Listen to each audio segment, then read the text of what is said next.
안녕하세요. 성균관대 사학과 오재현 교수입니다.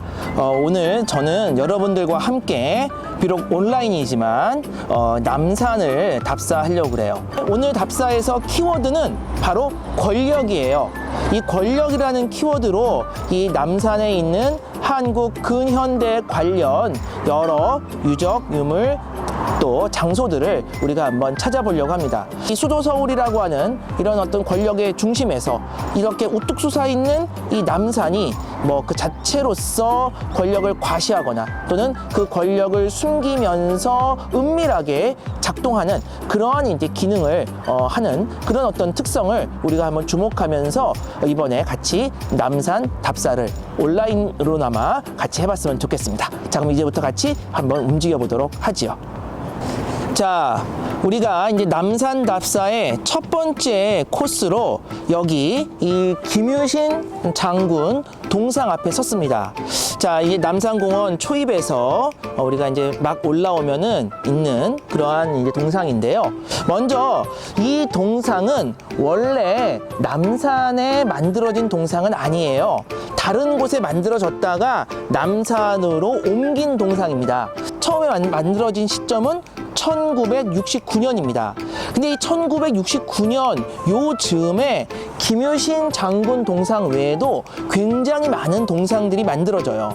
거기는 다 어떤 맥락이 있습니다. 자, 1961년에 5.16 쿠데타로 권력을 잡은 이 박정희 정권은 63년 이후 민정으로 전환을 하면서 계속 그 권력을 이어나갑니다. 그러다가 1964년에 한일협정 체결 문제로 국민들의 저항을 받게 돼요. 뭐 한일협정 자체에 대해서 국민들이 반대한 건 아니었지만 이제 그 내용이 실 내용이 너무나 굴욕적이다. 그러니까 즉 뭔가 이제 일본한테 우리가 많이 저자세로 양보하는 듯한 뭐 그런 이제 모습을 보이니까 국민들이 거기에 반발을 한 거죠. 그러니까 이제 정부는 한편으로는 그러한 저항들을 물리적으로 이제 탄압을 하면서 또 다른 한편으로는 자신들이 그렇게 뭐 이제 반민족적이지 않다. 오히려 굉장히 우리가 어떤 민족의 문화, 역사를 위하고 있다. 이런 것들을 보여주려고 해요. 그러면서 그 일환으로 1964년 5월 16일 그 5.16 3주년을 맞이해서 그 시내 한 복판에 정확히 얘기하면은 이제 그 광화문이 있는 이제 그 지금 경복궁이죠. 그 경복궁 그 일대에서 세종로 따라가지고 남대문으로 가는 그 길을 따라서 37개의 역사 위인 석고상을 만들어요. 그런 애국선열 조상 37개를 이제 길거리에다가 가장 이제 서울의 메인 도로에다가 쫙 깔아놓습니다. 근데 문제는 이런 것들이 치밀한 계획에 의해서 만들어졌다기보다는 매우 졸속으로 이루어져요. 급하니까. 그러다 보니까 저기 조상들도 이게 동상이 아니고 석고상으로 만들어지고요. 또 그것도 뭐 전문가들이 만들기보다는 급하게 막 동원하다 보니까 그냥 미대 학생들 동원해가지고 막 급하게 만들게 되는 겁니다.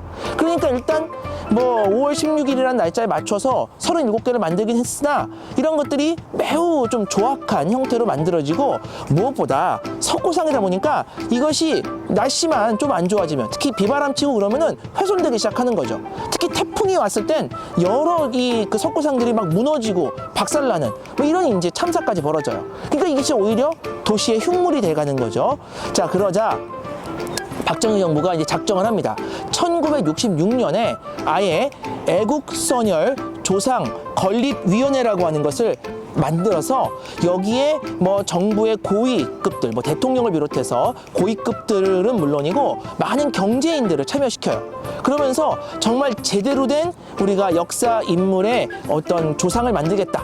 그런데 이제 이때는 석고상이 아니라 정말 튼튼하게 동상으로 만들겠다라고 하면서 이제부터 본격적인 동상 건립에 착수하는 거죠. 그리고 1호 동상으로 만들어진 것이 바로 1968년에 만들어진 이순신 장군 동상이에요.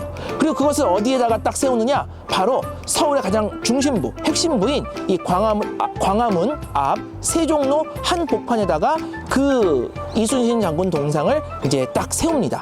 그리고 그 동상이 지금까지도 남아 있게 되고 있죠. 그리고 그 이후에도 세종대왕 동상을 비롯한 여러 동상들을 차례로 만들면서 서울 곳곳에 동상들이 놓이게 되는데, 바로 이 김유신 장군 동상도 바로 69년도에 그러한 동상 건립 과정의 일환으로서 서울시청 부근에 만들어지게 됩니다. 그러면 왜, 언제 이곳으로 옮겨지게 되었는가? 바로 1972년도에 이 동상이 남산으로 옮겨지게 돼요. 그러면 왜 옮겨졌는가? 바로 그때 서울에 최초로 지하철이 놓여지게 됩니다. 근데 그 지하철이 청량리에서 시청까지 놓여지게 되거든요. 바로 이 동상이 있는 그 지역이 바로 공사 구간이 돼버리는 거죠. 그래서 지하철 공사 때문에 결국 뭐 땅을 다 파헤쳐야 되는 상황에서 이 동상을 계속 그 시청 부근에 놓을 수가 없었고 옮겨오게 된 겁니다. 그럼 왜 남산인가? 자, 그 얘기는 이제 오늘 동상 얘기를 많이 할 텐데 다른 동상 얘기를 하면서 이어서 하도록 하겠습니다. 자, 지금 우리는 아까 앞에서 봤던 김유신 장군 동상의 뒤쪽으로 돌아왔습니다. 자, 그런데 우리는 여기에서 이제 뭘 주목할 필요가 있는가? 바로 여기에 이제 만들어져 있는 이 동상을 만든 조각가의 이름에 주목할 필요가 있습니다. 이 김유신 장군 동상은 김경승 씨가 만든 조각상이라는 거죠. 자, 그러면은 김경승이라는 분이 어떤 분인가? 이분은 한국 미술계에서 이 조각 분야에서 아주 이제 이름이 높은 그런 이제 그 작가예요. 그런데 이 김경승 씨가 이제 뭐 좀 문제가 될 수 있는 부분은, 일본이 소위 전시 체제로 들어가서 전쟁을 수행하는 그 시기에 여러 가지로 일본의 어떤 전쟁을 옹호하거나 그런 것들을 선전하는 그런 활동을 했던 것처럼 보이는 부분은 분명한 사실이라는 거죠. 1942년, 즉 일제 패망 3년 전인 1942년에 당시 조선 미술 전람회에 이제 작품을 출품했는데, 그때 이제 출품한 작품의 이제 제목이 여명이라는 작품이고, 근육질의 남성이 이 어떤 공구를 들고 노동을 하는 이제 이러한 이제 모습의 작품이거든요. 근데 이런 것들이 당시 이 전시 체제에 많은 사람들을 이렇게 강제 동원하고 있던 그런 일본의 정책을 뭐 합리화하거나 어쨌든 선전하거나 그런 것들을 미화하는 그런 이제 어떤 역할을 하고 있다, 이런 비판을 받고 있는 것이고, 1944년에도 조선 미전이라고 불리는 그 이제 대회에 또 작품을 출품하는데 제4반이라는 제목의 작품을 출품해요. 근데 여기는 여성이 이제 그 모습인데, 여성이 또 역시 어떤 뭐랄까요, 그 공구를 들고 노동하는 듯한 그런 모습을 보여주는 것이고, 이런 것들이 뭐 당시 일본이 역시 또 이제 사람들을 전쟁에 동원하던 그런 모습들을 떠올리게 하고 또 그런 것들을 선전하게 하는 그런 이제 작품이다라고 하는 비판을 받게 되는 것입니다. 그런데 이제 재미있는 거는 또 이 해방 이후에는 뭐 언제 그랬냐는 듯이 또 이런 어떤 민족적인 작품에 많이 참여하는 것입니다. 지금 뭐 김경승 이 씨가 이 김유신 장군 동상을 비롯한, 이따 보겠지만 뭐 안중근 동상이라든지 뭐 이런 것들을, 또 백범 김구 동상이라든지 이런 것들을 만드는 모습 속에서 우리는 그걸 확인할 수 있고요. 또 이제 그 형인 김인승 같은 경우는 유관순의 그림을 그려요. 그래서 그런 것들을 유관순의 모교인 이화여고 뭐 이제 그 기념관에다가 걸어놓는 또 그런 모습을 보이는데, 이런 것들이 한국 근현대사가 갖고 있는 어떤 굉장히 아이러니를 잘 보여주고 있다는 거죠. 식민지기 때 일본에 협력하거나 또는 뭐 일본의 어떤 체제에 좀 부합하는 그런 행동들을 했던 사람들이 어떠한 뭐 해명이나 뭐 어떤 반성 같은 거 없이 곧바로 그 해방 이후 여러 가지 또 민족적인 그런 어떤 그 활동에 적극적으로 참여하는 그런 모습들은 한국 근현대사가 갖고 있는 아이러니를 잘 보여주고 있다, 뭐 이렇게 이제 볼 수가 있습니다. 그리고 뭐 여기서 한마디 더 덧붙이면은, 사실 그런 아이러니에 있어서 가장 이제 그 궁극적인 위치에 있는 사람은 역시 박정희 대통령이죠. 박정희 대통령이 아까도 얘기했지만 그 이순신 장군 동상, 즉 이러한 애국선열 조상건립위원회의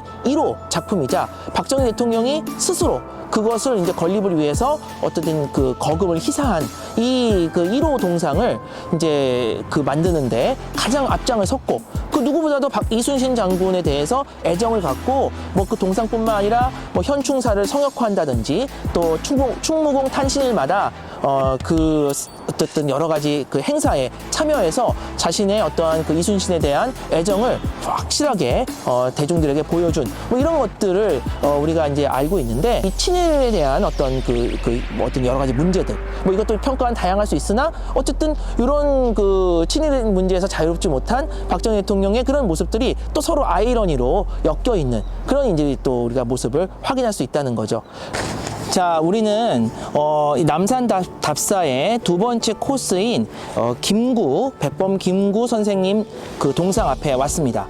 자, 그래서 이제 이 김구 동상도 앞서 본 김유신 동상과 더불어 다 사실 이것도 김경승 씨가 만든 거예요. 참 아이러니죠. 그런데 이 김구 동상은 앞서 우리가 살펴본 김유신 동상처럼 애국선열 조상 건립위원회에서 만든 건 아니고요. 즉 관에서 만든 동상은 아니고 뜻있는 사람들이 이제 힘을 모아서 이제 만든 동상이라고 할 수 있습니다. 그런데 그 동상 역시 또 김경승 씨가 제작을 한 거죠. 그만큼 당대에는 가장 이제 능력 있고 또 이렇게 저명한 조각가라고 할 수가 있어요. 그러나 역시 이것도 아이러니죠. 근데 이제 이 동상이 이 자리에 만들어진 이유는 뭘까요? 아까 이제 김유신 동상은 어쩔 수 없이 불가피하게 지하철 공사 때문에 이전을 한 케이스라면, 이 김구 동상은 처음부터 여기 남산에 만들어집니다.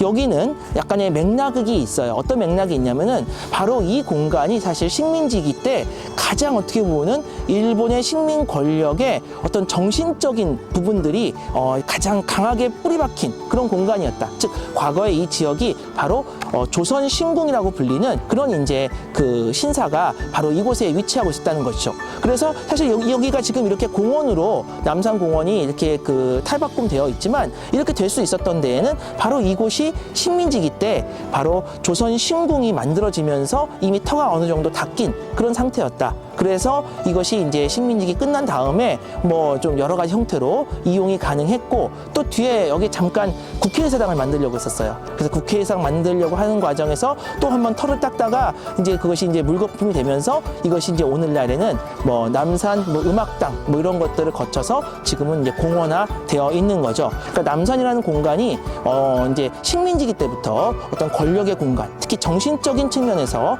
권력이 작동하는 공간으로서 역할을 했고, 거기에 맞서서 또 이제 어떤 독립운동가들의 동상이 해방 이후에 만들어지는 모습을 볼 수 있다. 이것도 역사에 있어서 근현대를 아우르는 하나의 특징이다. 이렇게 우리가 한번 이해해 볼 수 있을 것 같습니다. 자, 그러면 김구 동상에 대한 설명은 이 정도로 마칠게요. 자, 우리는 이제 이번 답사의 세 번째 코스인 이시영 선생의 동상 앞에 섰습니다. 자, 우리가 이제 이 답사 코스로 보면은 올라오는 길에 백범 김구 동상보다 사실은 이 성제 이시영 동상을 먼저 지나치게 돼요. 그런데 이제 제가 어떤 이야기의 그 순서상 백범 김구 동상을 먼저 봤고요. 근데 바로 그 옆에 이제 이 성제 이시영 동상이 있습니다. 자, 그래서 먼저 이시영 선생에 대해서는 간단하게 좀 설명을 해야 될 것 같아요. 백범 김구 선생이야 뭐 특별히 제가 설명을 안 해도 워낙 뭐 유명하신 분이니까 다 잘 아실 테고, 성제 이시영 선생은 독립운동가이시고요. 그래서 대한민국 임시정부에서 오랫동안 활동을 하셨고, 백범 김구와 함께 그리고 해방 이후에도 이제 그 귀국을 하셔서 대한민국 정부의 초대 부통령에 취임하신 분입니다. 그러니까 부통령이라는 제도가 지금 한국에는 없고 뭐 미국 같은 나라에만 있어서 좀 낯설 수도 있는데, 처음에 대한민국 정부가 수립됐을 때는 대통령과 더불어서 부통령이라고 하는 제도가 있었어요. 또 국무총리도 따로 있었고요. 자, 근데 이 성제 그 이시영 선생을 우리가 기억할 때 많이 같이 기억하는 사람이 바로 그의 형이었던 이회영이라는 분이에요. 자, 이시영, 이회영 형제 형제입니다. 근데 형제가 이렇게 둘만 있는 것이 아니라 사실은 6명의 형제가 있었고, 이들이 굉장히 당시 이 그 조선 사회에서 아주 명문 가문의 형제로서 유명했어요. 그러니까 이 집안이 뭐 대대로 무슨 이제 정승이라면 뭐 오늘날의 총리급이거든요. 아니면 뭐 판서면 오늘날의 장관급인데, 이렇게 뭐 총리나 장관을 대대로 배출한 그런 집안의 아주 명문가 집안의 6형제였고요. 그 6형제 중에서 이회영이 넷째, 그리고 이시영이 다섯째입니다. 근데 이 넷째와 다섯째뿐만 아니라 이 6명의 형제가 모두 이 나라가 망하는 이런 상황, 즉 일제에 의해서, 일본에 의해서 나라를 빼앗기는 상황에서 자기의 어떤 부와 어떤 권력을 계속 쥐려고 하지 않고 그 모든 것들을 다 이제 내놓고 독립운동에 평생을 헌신하는 그런 모습을 보여주는 거죠.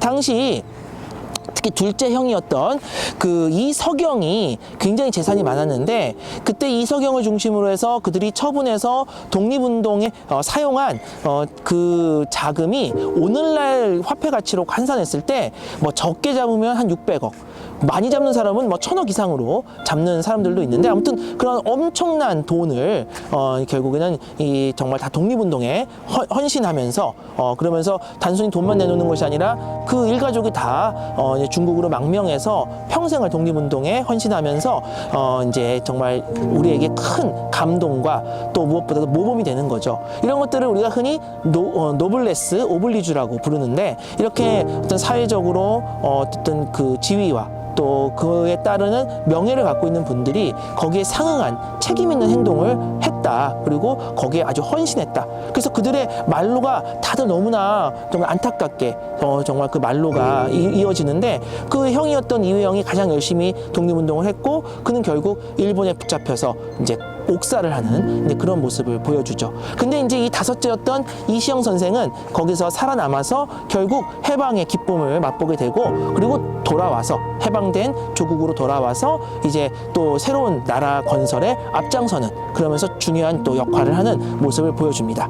그리고 나중에는 이승만 대통령과 결국 틀어지게 되죠. 이승만 대통령이 너무 이제 독주하고 독재하고 이러면서 거기에 이제 반발하면서 이제 그 부통령직을 이제 내어놓는 이런 또 모습도 보여주게 돼요. 자, 그래서 이러한 이제 이시영 선생의 우리가 이제 그 역사적인 업적과 또 그 무엇보다도 그가 보여준 너무나 우리에게 큰 교훈을 주는 그런 어떤 모습들을 기념해서 1986년에 이 자리, 바로 김구 선생 바로 옆자리에 이 이시영 동상을 세우게 되는 것입니다. 자, 우리는 지금 네 번째 코스인 안중근 의사 동상 앞에 섰습니다.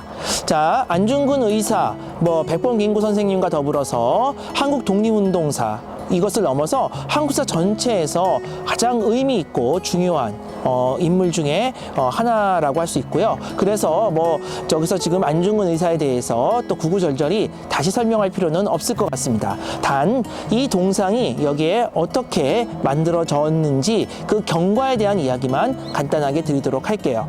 자, 안중근 의사 동상은 사실 독립운동가 동상 중에서 비교적 빠른 시간 내에 만들어진 동상이라고 할 수 있어요. 즉 일찍 만들어진 동상이라고 할 수 있습니다.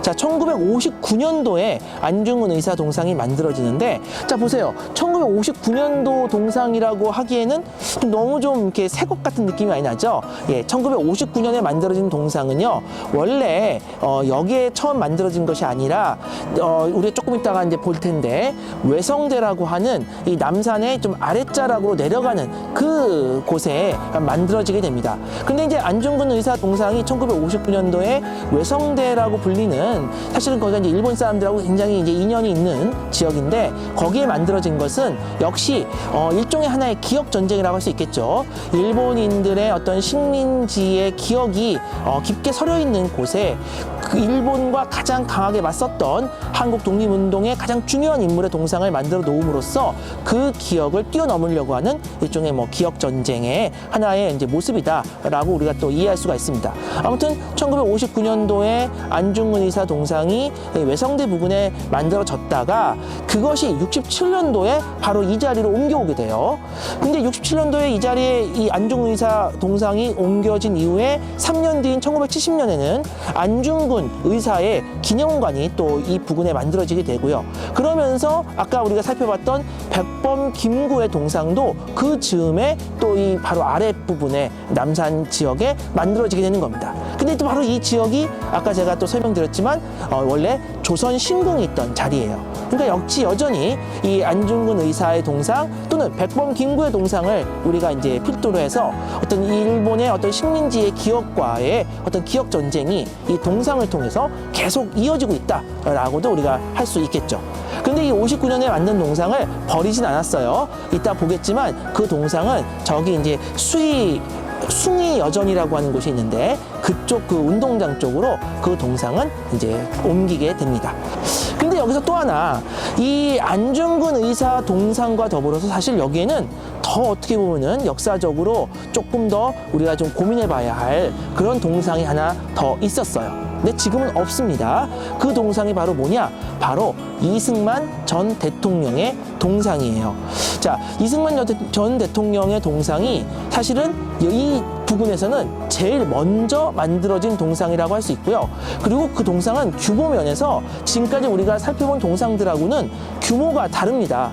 엄청나게 큰 동상이 바로 이곳에 만들어져요. 어디냐면은 바로 저곳입니다. 지금은 이제 저곳이 텅 비어 있고 지금 요즘에 도성 이제 복원한다고 해가지고 전혀 다른 형태의 공간으로 바뀌고 있는데 사실은 저 공간에 1950년대에 엄청나게 큰 이승만 대통령의 동상이 있었고 그리고 그 동상이 거기에 설 수 있었던 것에서는 그 동상이 그곳에 설 수 있었던 것은 바로 식민지기 때 이 지역이 조선 신궁 자리였기 때문에 그랬다는 거죠. 즉 일본이 자신들의 식민 지배 과정에서 한국인들을 물리적인 지배뿐만 아니라 정신적으로 지배하기 위해서 만든 가장 중요한 기관인 조선 신궁이 있던 바로 그 자리에 그 신궁을 밀어내고 해방 이후에 밀어내고 대한민국 정부의 초대 대통령인 이승만 대통령의 동상이 이제 거기에 우뚝 서게 되는 겁니다. 그래서 이제 이 동상을 우리가 어떤 이런 그 식민지기와의 기억전쟁, 어떤 독립운동가로서의 이승만 대통령의 정체성과 연결시킨다면은 앞서 살펴본 백범 김구나 여기 안중근 의사의 동상과 같은 맥락에서 이해할 수도 있어요. 근데 불행히도 당시 이승만 대통령은 단순히 자연인 이승만이 아니고 또 이미 돌아가신 어떤 역사 인물이 아니라 현직 대통령의 위치에서 그 동상을 만들었다는 것이 좀 문제가 되는 것입니다. 이게 사실 현직 지도자가 자기 동상을 세운다는 것은 그렇게 자연스러운 일은 아니고 보통은 독재 국가에서나 볼 수 있는 그런 일들이죠. 그런데 그 일들이 1950년대 한국 사회에서 벌어진 겁니다. 근데 결국에는 이것은 어떤 뭐 독립운동의 상징이라기보다는 독재 상징으로서 결국에는 남게 되고 결국 4년 뒤인 1960년 4.19 혁명으로 이승만 정부가 무너지면서 사람들이 그 4.19 혁명의 하나의 상징적 행위로서 곳곳에 있었던 사실 이승만 동상이 여기만 있었던 것은 아니었거든요. 더 작은 동상들은 여기저기 더 있었는데 그런 동상들을 이제 다 뽑아내는 과정에서 마지막 남은 거대한 이 남산의 동상을 1960년 8월 달에 기계를 이용해서 그게 사람 힘으로는 안 되니까 거중기 같은 기계를 이용해서 결국에는 철거를 하게 되는 거죠. 이렇게 하면서 4.19 혁명의 하나의 상징으로 이승만 대통령의 동상이 철거되는 그런 또 사건이 벌어지게 되는 겁니다. 바로 그 모든 일들이 바로 이곳에서 일어났던 일들이고요. 이런 일들이 일어나게 된 데에는 아까도 말씀드렸듯이 바로 식민지기 때 이곳이 조선 신궁이 있던 바로 그런 자리였기 때문에 이러한 일련의 동상을 둘러싼 일종의 기억전쟁 또 그것과 관련된 여러 가지 일련의 정치적 행동들이 일어나게 되었다는 것입니다. 우리가 그 점을 충분히 이해하면서 그 맥락 속에서 이 남산에 분포하고 있는 여러 동상들을 같이 봤으면 좋겠어요.